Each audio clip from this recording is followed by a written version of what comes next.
Hi friends, welcome to my channel. எல்லோரும் எப்படி இருக்கீங்க? இன்றைக்கி நம்ம என்ன சமைக்க போகிறோன்னா, எல்லா ஏஜ் குரூப்புக்கும் ஒரு கம்ஃபர்டபுளான ஒரு ஃபுட்டு தாங்க.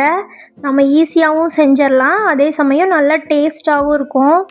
நார்மலாக உப்புமா யாருக்குமே பிடிக்காதுன்னு சொல்லுவாங்க. ஆனால் நீங்கள் இந்த மாதிரி செஞ்சு கொடுத்து பாருங்கள், கண்டிப்பாக வேணான்னு சொல்லவே மாட்டாங்க.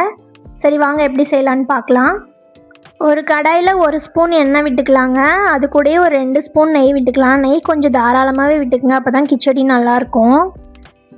அதுக்கப்புறம் நம்ம பிரியாணி ஸ்பைசஸ் சேர்த்துக்கலாங்க. 2 ஏலக்காய், பட்டை, கிராம்பு, பிரிஞ்சி இலை, ஒரு 10 முந்திரி சேர்த்துக்கோங்க. ஒரு பெரிய வெங்காயம் சேர்த்துருக்கேன்.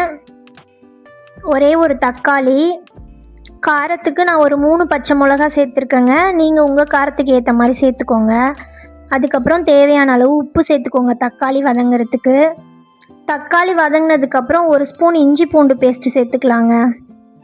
நல்லா வதக்கிட்டு நான் 1 கப்பு கேரட்டு, 1 கப்பு பீன்ஸ் போட்டிருக்கேன். நீங்கள் பட்டாணி இருந்ததுன்னா நீங்கள் பட்டாணி கூட சேர்த்துக்கலாம், நல்லாயிருக்கும். அது நல்லா வதங்கினதுக்கப்புறம் 1 கப் ரவைக்கு 3.25 கப்பு தண்ணி எடுத்துருக்கேங்க நான்.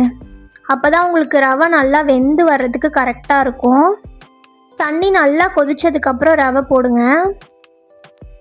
அப்படியே மூடி போட்டு கொஞ்ச நேரம் வச்சிடலாம். அப்படியே எடுத்துகிட்டு ஒரு கைப்பிடி அளவு கொத்தமல்லி இலை போட்டுருங்க. அவ்வளோதாங்க, மணக்க மணக்க சுவையான ரவா கிச்சடி ரெடி. கோதுமை ரவா கிச்சடி. இந்த ரெசிபி ரொம்ப ஈஸியாக இருக்கும் பார்க்குறதுக்கு, ஆனால் நீங்கள் சாப்பிட்டிங்கன்னா டேஸ்ட்டாக இருக்கும். உப்புமா பிடிக்காதுங்கிறவங்களுக்கு நீங்கள் இந்த மாதிரி செஞ்சு கொடுங்க. ஓகே ஃப்ரெண்ட்ஸ், இந்த வீடியோ உங்களுக்கு பிடிச்சிருந்துச்சின்னா நம்ம சேனலை சப்ஸ்கிரைப் பண்ணி, லைக் பண்ணி, ஷேர் பண்ணிக்கோங்க. Thank you friends, thanks for your support. நாளைக்கு வேறு ஒரு ரெசிபியோடு வந்து உங்களை பார்க்குறேன்.